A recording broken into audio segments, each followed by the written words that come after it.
Every little thing you think that you need. Every little thing you think that you need.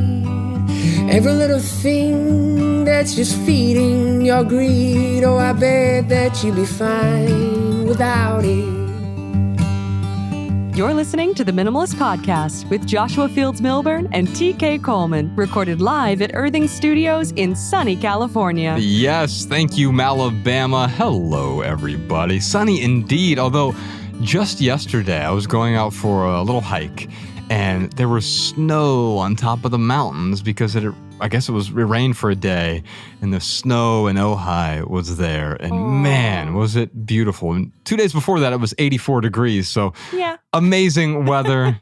Greetings from sunny California. Thank you, Malabama. Hello, everybody. Today, we're talking about the many ways in which minimalism is different from the act of renouncing your things. We often confuse the two. We're going to talk about that. We're also going to talk about and explore the unforeseen downsides of renunciation. So, coming up on this free public minimal episode, a caller has a question about foregoing impulse purchases that will soon turn into junk. And then we've got a funny but insightful question about the toppings that definitely don't belong on a pizza. That's all of our Right Here, Right Now segment and a listener tip.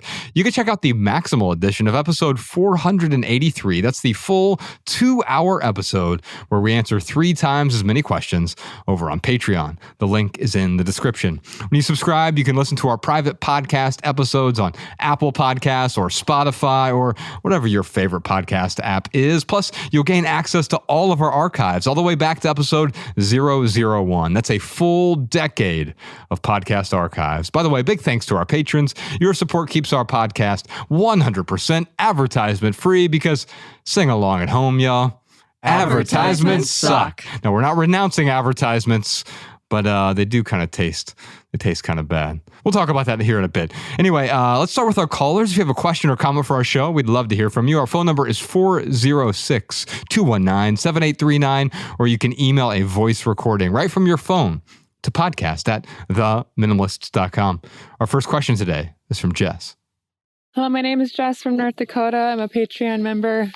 Super glad to be part of this community. I have a question around purchasing things. I don't really do New Year's Eve resolutions, but I have been thinking about maybe doing something around the lines of not buying anything I don't really need, such as, food and things like that. I do really well with it for a while, but then I end up just like binging and blowing a bunch of money in one day. And I'm curious, like, when you chose to not buy anything for a year or however long it was, what helped you remember? Because at the moment it feels like I really need it, but then I don't know, maybe I don't need it as much as I thought I did. I don't know. Anyway, I'd love to hear your thoughts. Thanks. I really need it. Gotta have it. I've heard my daughter say that so many times. I need it. We'll be at a store.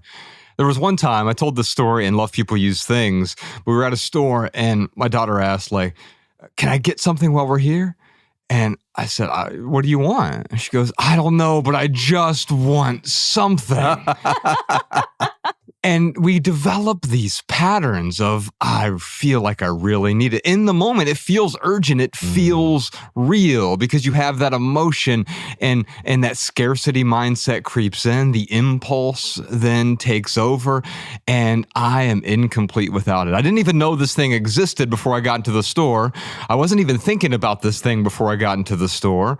I certainly didn't think I needed this thing before I got into the store. This thing wasn't on my shopping list when I got into the store, but now that I'm here, it's enticing and I really need it. Now, what Jess is referring to is way back in 2011. We were a few weeks into starting the minimalists.com, Nicodemus and I was looking for things to write about. I'd never done New Year's resolutions, and I said, you know what, we're the minimalists now. I'm going to not purchase anything for an entire year.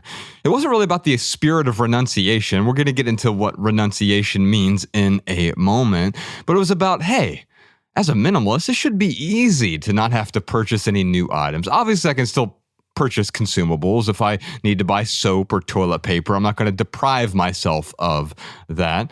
But I realized that I was programmed. And as soon as I went into this experiment, I felt a lot like Jess. I'd get into the store and my programming was, oh, that's really nice. Oh, I think I'll buy it. And then, of course, I couldn't buy it because I was doing this experiment where I'm not going to buy anything for an entire year. And so I would look at the thing and say, oh, that's really nice. I think, oh, wait, I can't.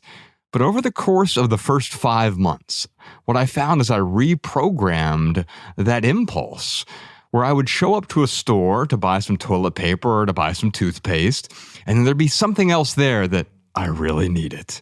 But that really needed transformed into, oh, that's nice. Or, oh, doesn't that look cool? Or, wow, it's like going to a museum and seeing a piece of art. I don't ever try to take a Picasso painting off the wall and bring it home with me. Not only because I'd get arrested, but I know that I couldn't afford it financially, but also maybe I can't afford everything that's associated with bringing this product home from Target or Walmart or Macy's or Bloomingdale's or wherever we are, Amazon.com, right? Where we go to these places and I feel like I really need it. Now, minimalism is the amplification of spaciousness. Minimalism is the thing that gets us past the things so we can focus on life's most important things, which it turns out aren't things at all. And renunciation is a little bit different. I have the Merriam-Webster definition here in front of me. I usually... Thank goodness you didn't bring the book. The whole dictionary. You'd be torn in half by now. I usually like to avoid definitions, but with this one in particular, I think it makes sense to make a distinction because a lot of people find minimalism, whether they find one of our documentaries on Netflix or they see a YouTube video from us or they find someone else who's into decluttering, and they think about minimalism as a renunciation of things. And on the surface, I could see why you might think that. Oh yeah, it's about getting rid of your stuff and living with nothing. And that's a parody of minimalism. The paradox of minimalism is I get far more value from my things now, not because I renounced things, but because I got rid of the things that were in the way. They were actually blocking the value of the things that were right there in front of me, or could be right there in front of me if they weren't covered up by all of this excess. So letting go of the excess, letting go of the clutter, letting go of the things that are in the way, that's really what minimalism as a lifestyle is about. Of course, there are different types of minimalism, minimalist literature, minimalist art, minimalist architecture, etc., etc. When we're talking about minimalism as a lifestyle, it's about getting rid of the excess that's in the way. You contrast that with something like renunciation, and I have this definition here in front of me. To renounce is to give up, refuse, or resign, usually by formal declaration. And so when we say, hey, I'm going to give up purchases for a year, maybe that is a type of renunciation, but there's always a light at the end of the tunnel with these little stoical experiments we do. A year is usually too long for most people. Last year, we gave up social media for a year. Personally, for a year, 10 months for the minimalists. And you and I had a conversation. The reason that we're doing this episode today is when Courtney Carver was in here, we were doing that 5-part series. Do you remember what I said to you that triggered almost an emotional response in you? Do you remember what I said?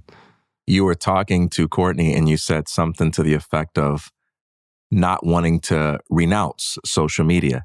And it sounded to me like you were accusing yourself of doing that. Yeah. And I called you and says, hey, I never saw you talking like that or acting like that. Why would you describe yourself in that way? And my fear was that we were renouncing it because as soon as you renounce something, you're tied to it. In fact, you're forever defined by the things you renounce.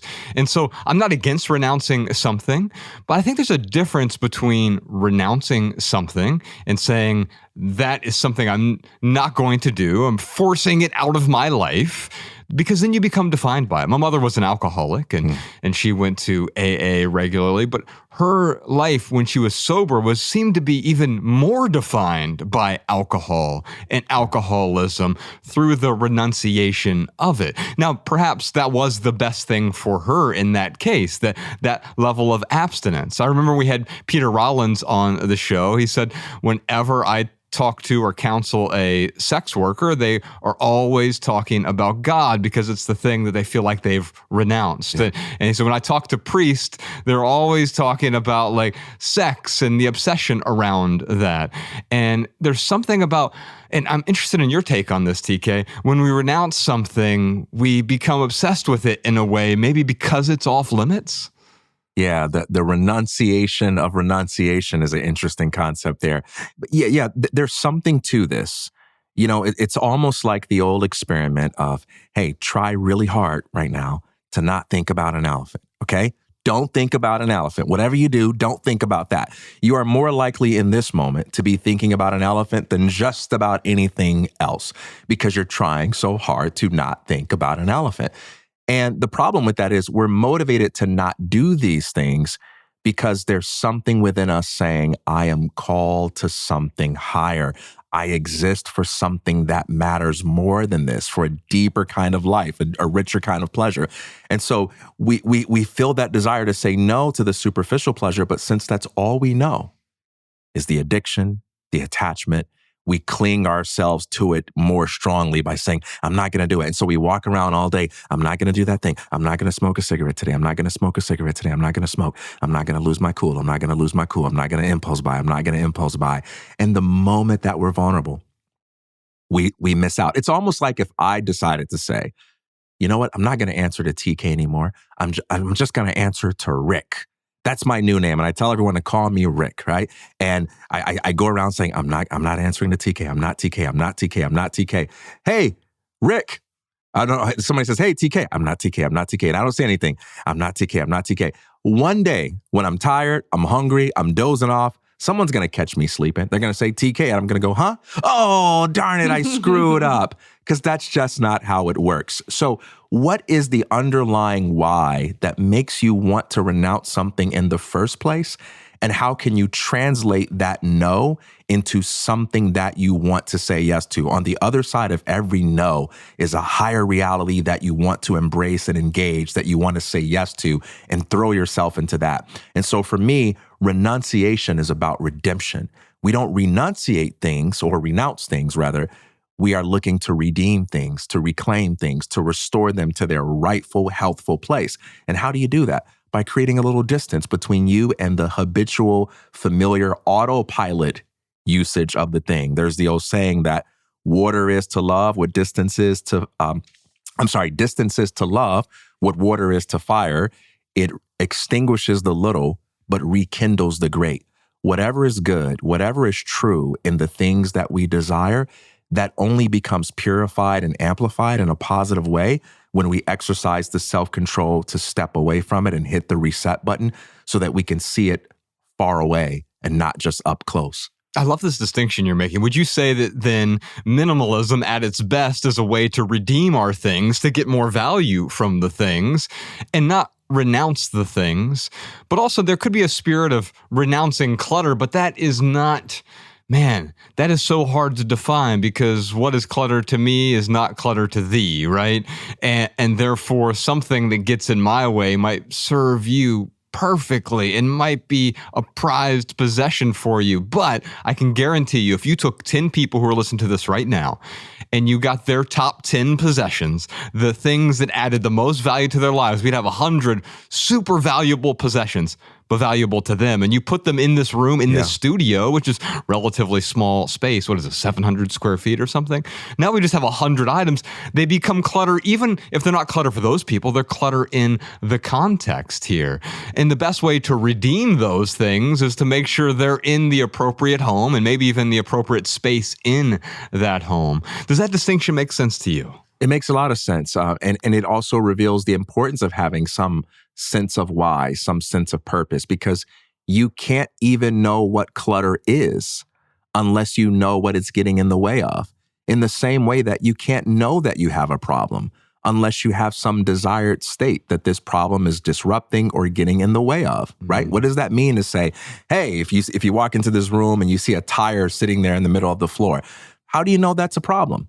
Because you have an ideal state that you want this room to be in, and that's getting in the way of that. You want a room that's unobstructed. You want space that you can move around freely in.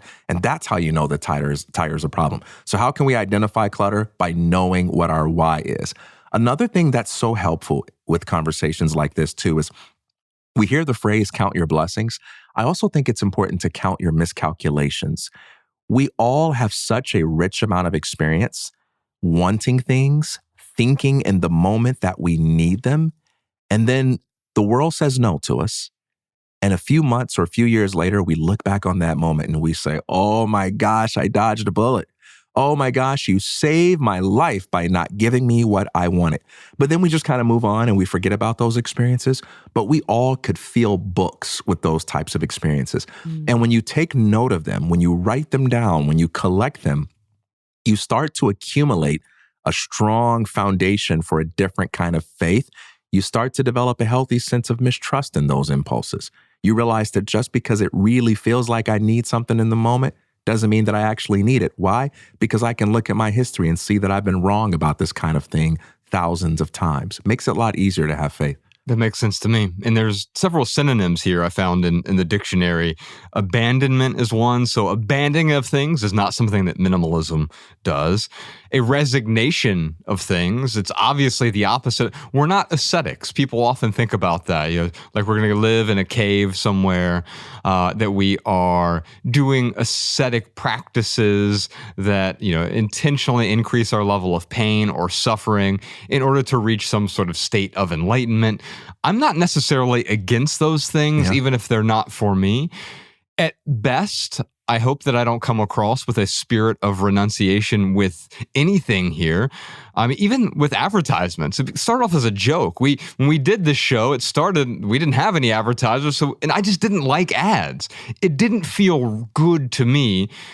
I didn't like the taste of it. The same way that I don't renounce oysters, I simply don't eat them. I don't smoke cigarettes. I've never renounced them, but my life is also not defined by it. And so it's possible to go without, to remove a thing even from your life without renouncing it. And if there is a reason to bring something back in, once you let it go, if you set something down, it's okay to pick it back up if it's going to add value to your life in some way. Which makes me curious, TK, is there anything that you have renounced in the past and that you feel like, oh yeah, I don't know why I felt like the need to renounce that. It's okay for me to bring that back in some way. That's a tough one. That's a tough one because I'm slow to universalize. Yeah. I think there are some things that are wrong or unhealthy for all of us, right? Like none of us should be drinking cyanide. But I try to practice that sweep around your own front door mentality. And the big changes that I've had to make and that I continue to fight my battle in is with food and eating. And for me, there are certain things I just gotta say no to. And I see other people getting away with it all the time, or at least they look like they're getting away. Sometimes people seem like they get away with things, but they're not getting away with it. That's right. But I see people who look like they're getting away with things. And in some of those moments, I'm tempted to feel a little jealous, or I'm tempted to say, now that's wrong what they're doing. It's like, well, they have a different metabolic condition than me. They've got a different way of digesting their food than me.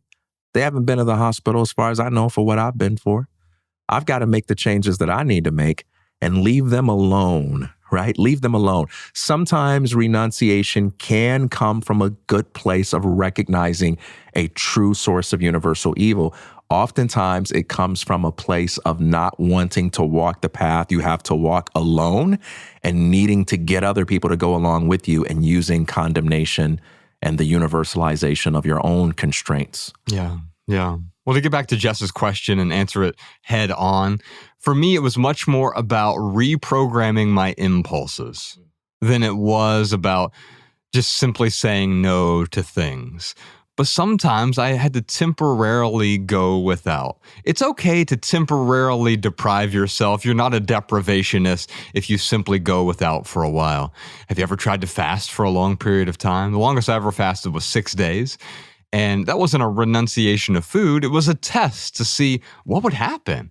And of course, I'm not going to then renounce food for the rest of my life because the rest of that life wouldn't be that long at that point. But it does allow you to understand what your limits are, what your programming is, what your cravings are. And so for me, that experiment of not purchasing anything for a year, which by the way, I failed at. I tried all kinds of things, but was it really a failure if I learned all of these really amazing lessons? About halfway into the year, I spilled tea all over my computer and it stopped working. And I tried to get around that. I'd go to the library to do work, or I'd go to Nicodemus's condo and I'd borrow his laptop to write things. And then I would take these yellow legal pads that I had at home and I'd fill those up. But once those filled up, I couldn't buy more paper and my pen ran out of ink and I couldn't buy another pen.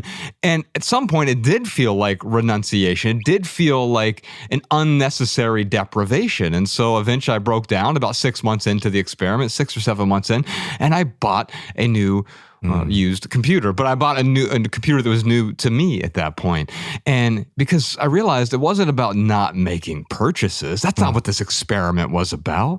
It was about understanding the patterns, the habits that had steered me down this path of debt and overconsumption and acquiring all of these things that had gotten in the way. Jess, I'd love to send you a copy of the Minimalist book. It's called Essential. It's a collection of 150 essays. There's 12 different areas of intentional living in that book. And you know, I'm a sucker for first lines. And it's one of my favorite first lines of any of our books. And that first line is, there's a shopping mall in San Diego that used to be a prison. Woo.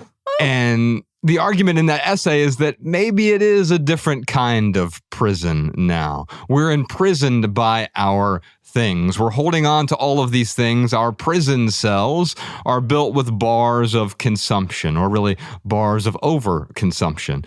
And so I'd love to send you a copy of Essential. It's available in paperback or ebook or audiobook, whichever you'd like, Jess.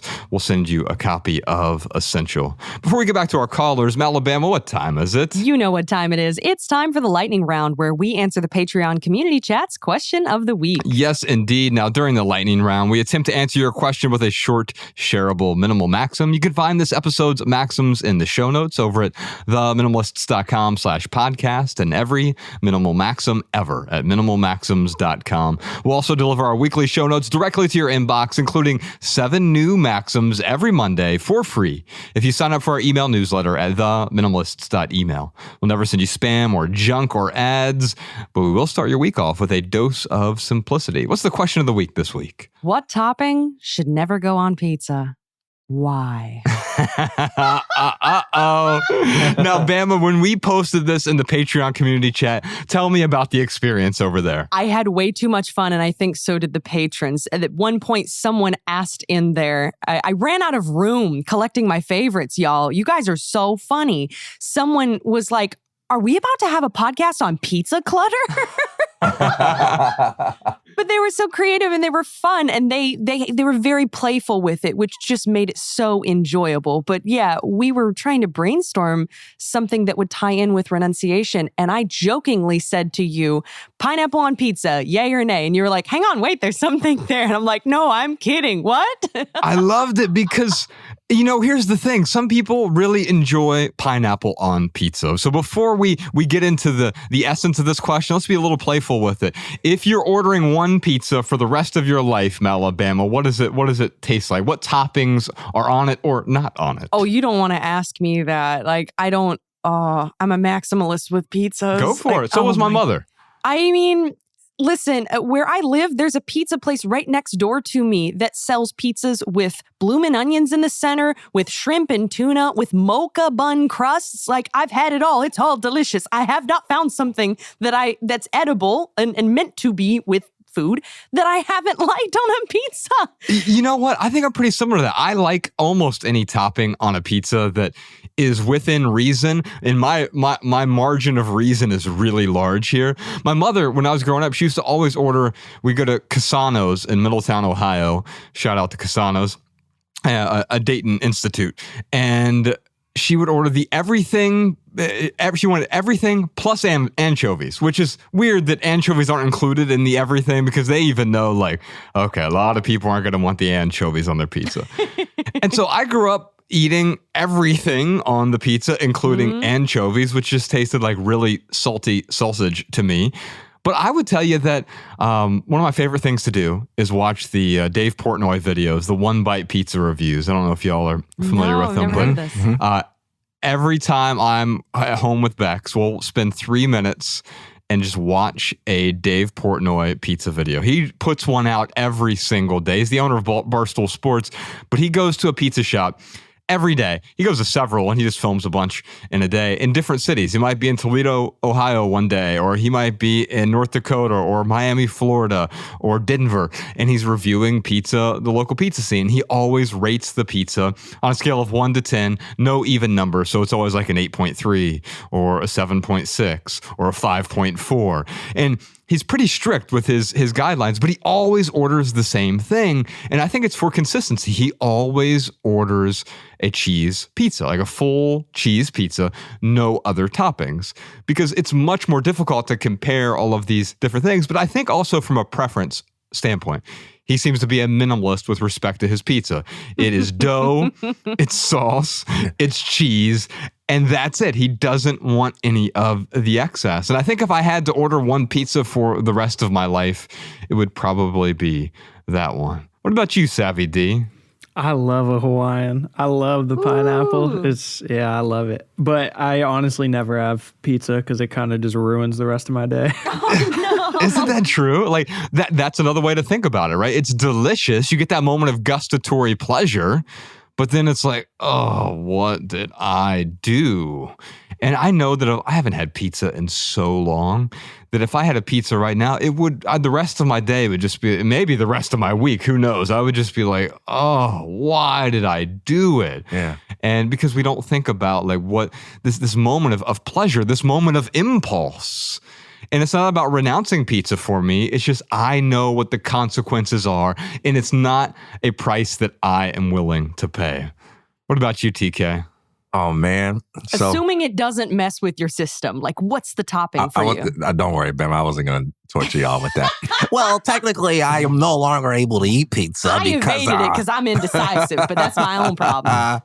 Well, it's like music, you know. There's joy in a great lyric, but man, it's the melody that catches me. Yes. So when it comes to pizza, it's not about the topping; it's about the sauce. Yes. And so the pizza that I'm eating for the rest of my life is pesto sauce instead of the marinara, or instead of the tomato sauce. Get him, patrons. It's pesto. Yeah. Next time you order a cheese pizza, get pesto as your sauce. All right, so I want to encourage the patrons to yell at TK and Savvy D for their takes here. Here's the thing. We get back to the essence of this question, and before we give our pithy answers that are more philosophical here, maybe let's hear from some of our simpletons. What did our listeners have to say? Let's get to the fun answers. Carly said, I have an aversion to buffalo chicken pizza. I don't like celery, and I'm allergic to peanuts. What makes a pizza a pizza? How creative are we getting here? The debate is still going on if a hot dog is a sandwich. Ooh, is a hot dog a sandwich? We're not going to get into that right now. We don't have enough time. It's too existential. But that is a great question. What makes a pizza a pizza? Last week we had that whole conversation with Annika Harris, and at the very end we were talking about the sort of the philosophical approach to like with what she was talking about. I said ultimately things don't exist.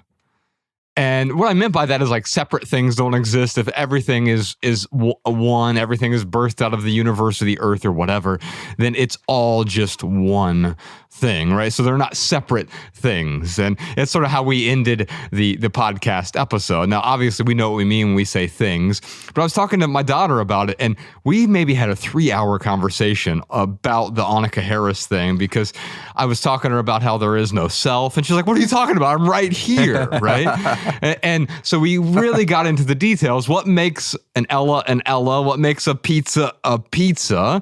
And if I remove one slice from the pizza, is it not still a pizza? If I put pineapples on it, is not a pizza anymore. If I put pineapples and peanuts on it, is it not a pizza anymore? Or it could simply be a pizza that I don't enjoy consuming, but it's still a pizza. What else? Douglas said definitely pineapple, but not for the reason you think. While something sweet can complement the savory, as pineapple would with ham, the very nature of pineapple brings additional sogginess into the picture and thus extra napkins. I will save my pineapple for pina coladas. Thank you very much. Extra napkins. What did Julie have to say? Julie said, I try to be quite open about toppings since the right execution can make many ingredients work. I thought chocolate would be a safe one, but after Googling chocolate pizza and finding several results, and since I haven't tried it, I can't really say it shouldn't be done. Who am I to judge? Perhaps it's delicious. Now that is the spirit of letting go, Julie. Like, you know what? Who am I to judge? Maybe it's delicious. And maybe it's gross to me, but it's delicious to someone else. I don't like oysters, but every time I go on tour with Nicodemus, we'd inevitably end up at an oyster bar, and he's just pounding a bunch of oysters. And I could say, well, you shouldn't be eating those. But why? Who am I to judge? Perhaps those are delicious to him.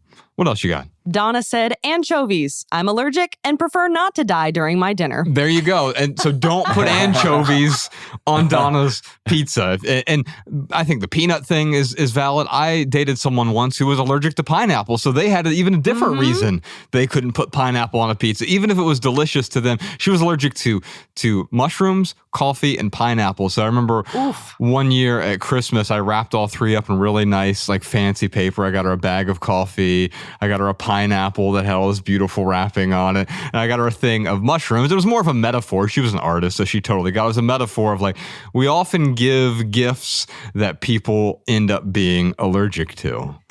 Deep. Can I say one thing about the anchovies for people who are not Donna and not going to die, but you want to try to like them, but they're too salty?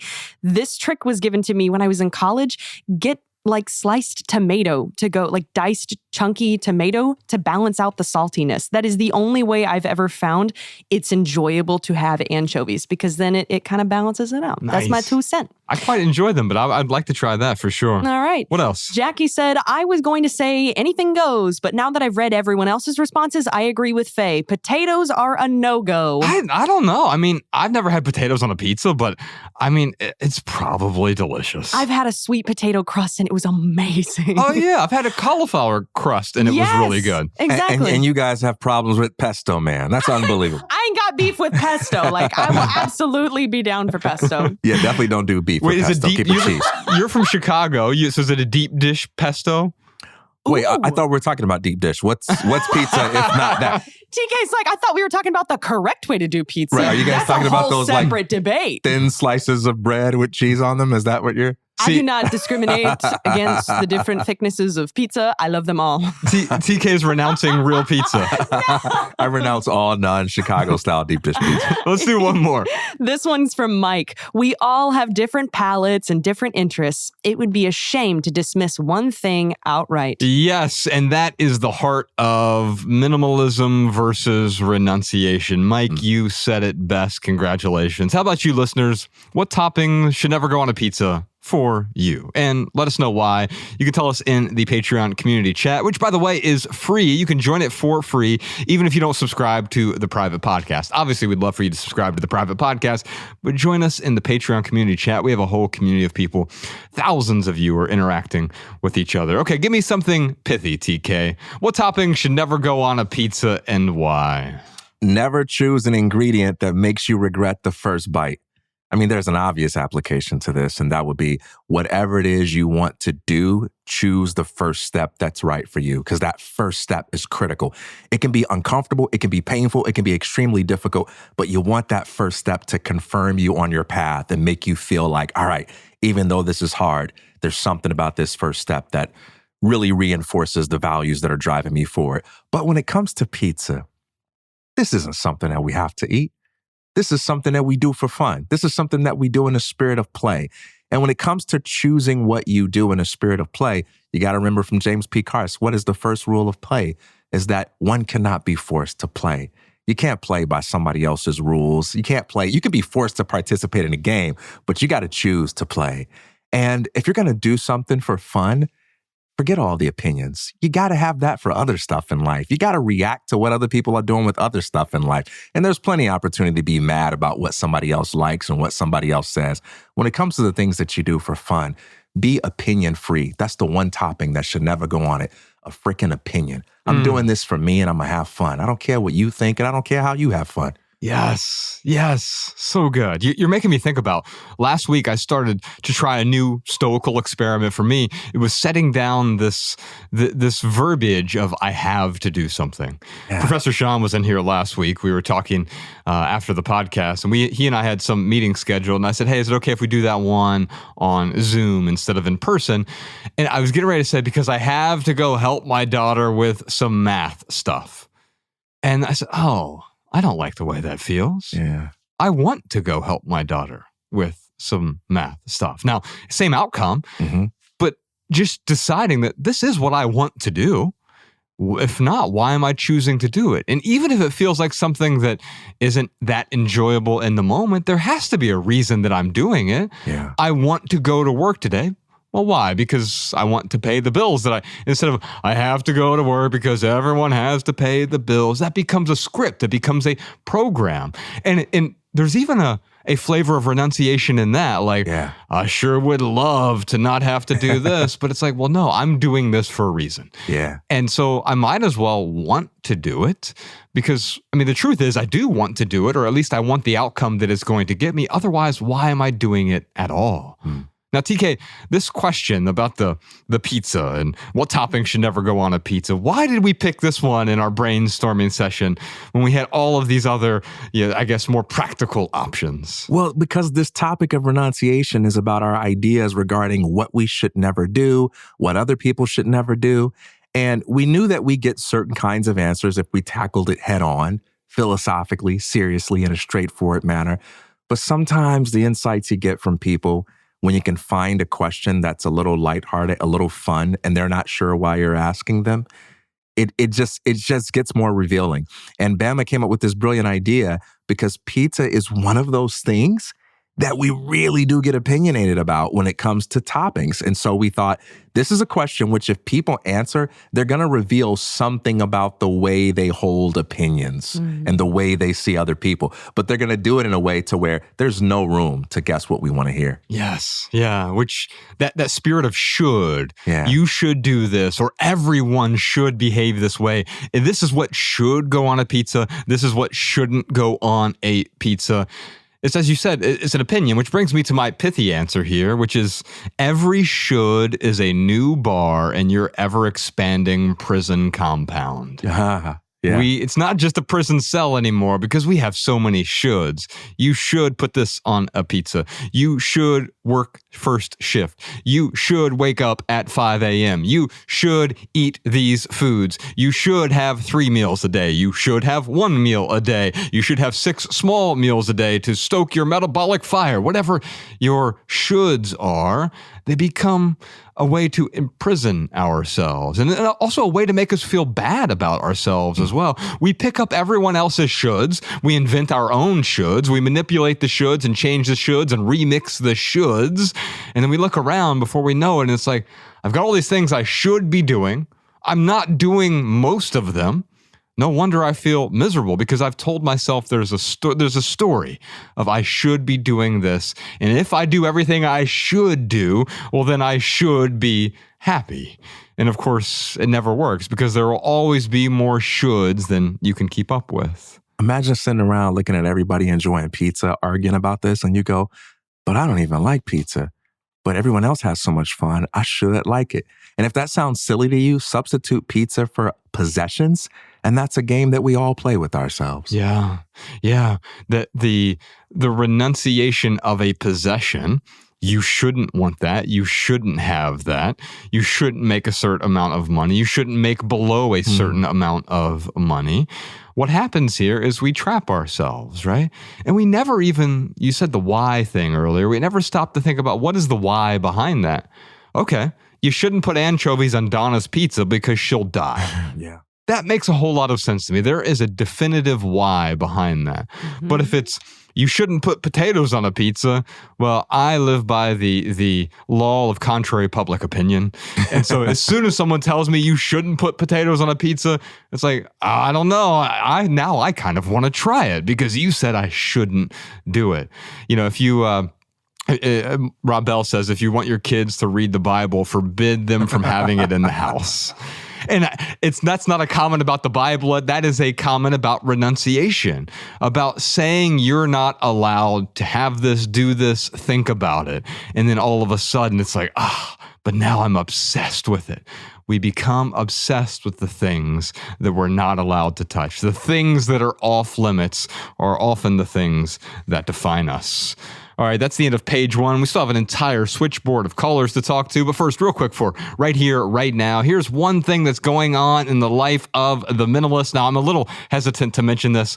We're doing a retreat next month, and it's only 30 people. It's called Simple Haven. It's a 3-day minimalist retreat. Me and TK and Nicodemus will be there, and we're reserving it for 30 people. And I wanted to come on here today and be like, all right, there's 30 slots available. But we announced it on Patreon this weekend, and immediately, like 20 of the seats filled up. And it's a small venue. It's the Ojai Art Center. And so we can't just release a bunch more tickets or anything. So I'm letting you know now publicly. You can go to theminimalists.com. You click events there at the top, and you'll see Simple Haven there. It's a 3-day minimalist retreat. We're spending 2 days in Ojai, California at the Ojai Art Center. And the third day, it's a Friday and Saturday, April 25th and 26th, 2025. And then the third day, we're doing a Sunday symposium with a larger group there in Santa Barbara. Now, of course, you can show up a little bit early, enjoy Ojai, maybe head out to the beach, do some hiking in the mountains, enjoy downtown Ojai. Alabama's been up there. Savvy D, I dragged him up to Ojai recently. He loved it. He said they have an amazing skate park there too, which, he's a skateboarder. So, man, it's just a magical place. You get to experience the sunshine, the mountains, the ocean waves, the palm trees, the orange trees, the oak trees. The pink moment. Yes. Oh. So at the end of the day, when the sun is setting, the mountains there turn pink, and it is amazing. We'll do some hiking and things like that. You'll have plenty of opportunities to spend some time in Ojai the days before or days after if you want to show up early. If you get there a day before, there's the Thursday farmers market, which I brought Matt out to, and there's people juggling and there's kids running around, and it's a lot of fun. It's a simple, small place. And this is a 3-day retreat where you bring your curiosities, you bring your questions, you bring problems you might be trying to sort through, some challenges that you're having. And Nicodemus, TK, and I are going to work with you to simplify some of those challenges, some of those queries, some of those quandaries, some of those problems you might be dealing with. What are you looking forward to most, TK? The people, man, being together. We are the world. It's going to be a lot of fun. Ojai Art Center. You can find the tickets right now. 30 seats. Actually, there's less than 10 seats available at this point. So as of this recording, there are fewer than 10 seats. Go to theminimalists.com, click on events at the top, and we will see you in Ojai next month. Alabama, what else you got for us? Here's a minimalist insight from one of our listeners. Hey, minimalists. My name is Curran. I'm from Kansas City. I've been a longtime fan. I wanted to comment on the woman who wrote in about how to better have your phone not be so distracting during the day. One way that I have found, aside from silencing notifications, is to go into the accessibility settings. I specifically have iOS, but I'm sure Android and Google phones have other capabilities. But I go into my accessibility settings and go to the display and the color scheme and set the whole thing to grayscale. I have found that this limits the amount of vibrancy that is on the screen. I'm not as inclined to want to watch videos or look at pictures because they're just not as eye-grabbing and they don't hold my attention for as long. It also makes things like shopping more difficult because you can't see what things truly look like and what the color and what they'll be like in real life. And so it adds a forcing function and a point of friction for me to go to a computer or go into the store to see things in real life. So I hope other people find value in that. Thanks. Curran, I love the idea of making your phone more boring to make it more useful, because the truth behind our technology is amazing, but the truth behind it is that your technology is useless if it's using you. And one of the ways that it uses you is it becomes more enticing. It becomes more enticing than the things that are important to us. And then it feels urgent, right? And so I love the spirit of this. This isn't a renunciation of technology.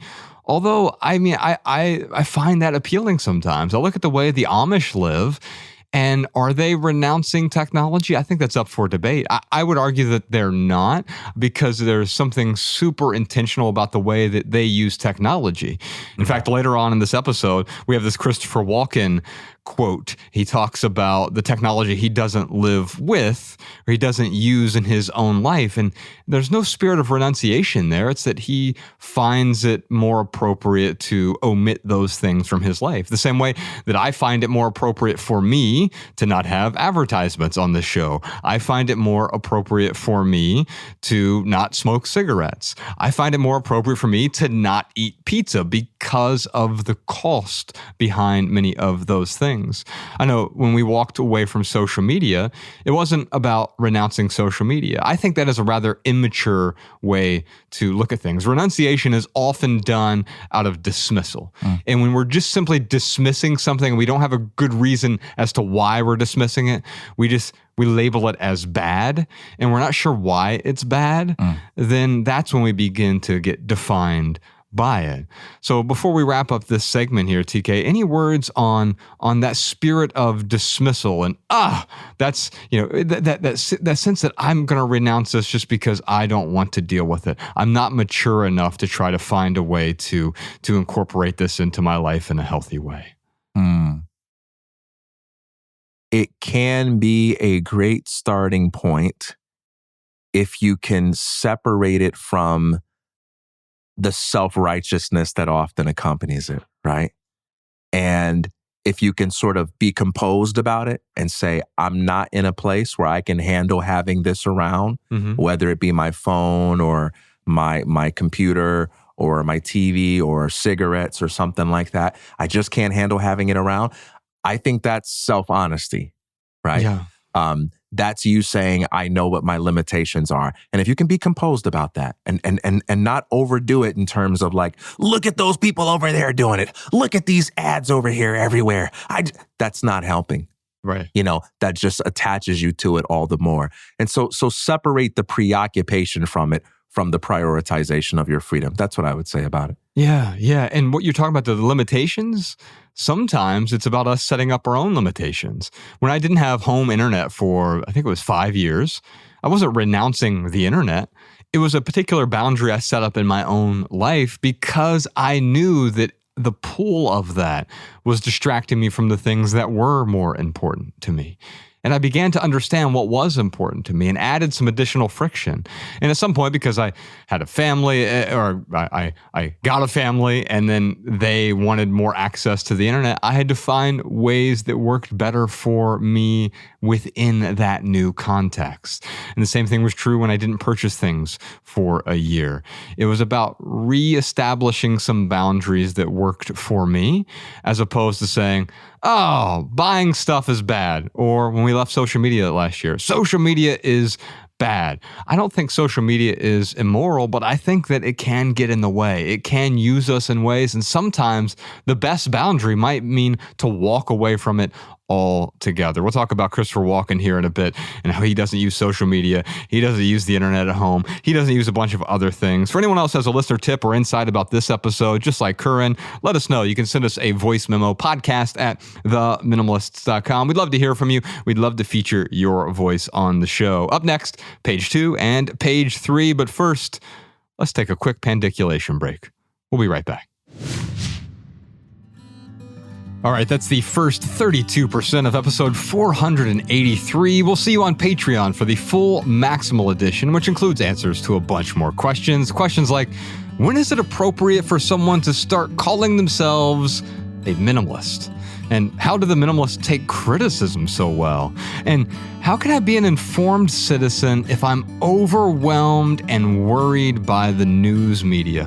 Plus, we have a million more questions and simple living segments over on the Minimalist private podcast on Patreon. And that is our minimal episode for today. Big thanks to Earthing Studios for the recording space. On behalf of Ryan Nicodemus, TK Coleman, Malabama, Post-Production Peter, Spire Jeff, and Spire Dave, Savvy D on the board, and the rest of our team, I'm Joshua Fields Milburn. If you leave here with just one message, let it be this: love people and use things, because the opposite never works.